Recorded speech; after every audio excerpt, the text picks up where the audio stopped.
Hello everyone, it's Patricia Drain, and today we're doing number 2 in my summer series. The reason I'm doing a video is because I want to be up close and personal with you. I know you can't see me, I can't see you, but don't you think it's better to be able to see a person when they're giving you a message? Well, here I am, the teacher's coming out in me.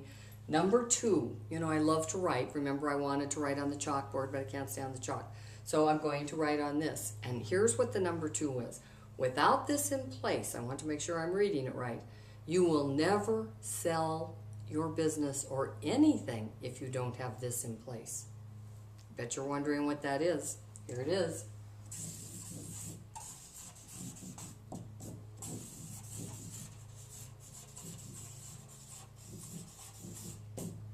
That's right. It's your exit strategy.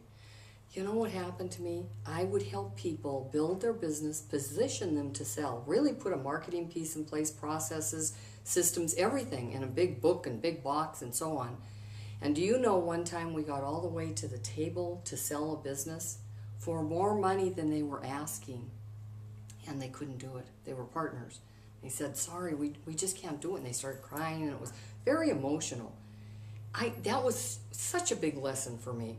Because I realized then I spent a lot of time on their value. I spent a lot of time on what they wanted this business to do and what they wanted to get for it and who they wanted the buyer to be. I forgot to mention their exit strategy. So when they got there, both of them said, we don't have a clue what to do. I mean, do we just stay home and drink coffee? Do we go play tennis? Do we do golf every day? So without that in mind, I don't care what they're giving you for your business. You're not going to sell it. So I thought I learned my lesson. And then probably 3 months ago, I was working with someone, building her business, positioning her business to sell if she chose to. And she said, I'm going crazy. Get me out of here. I have to sell this business. I can't stand it anymore. Sure enough, we found somebody that was very interested. Great offer. She backed off immediately. The moment they started coming closer to her, backed off. Why?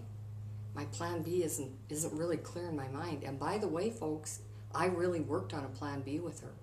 So your homework today is simply this.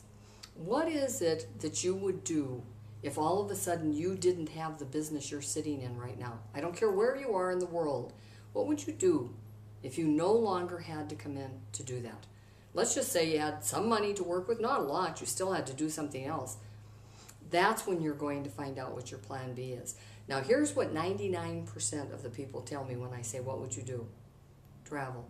And I say, great.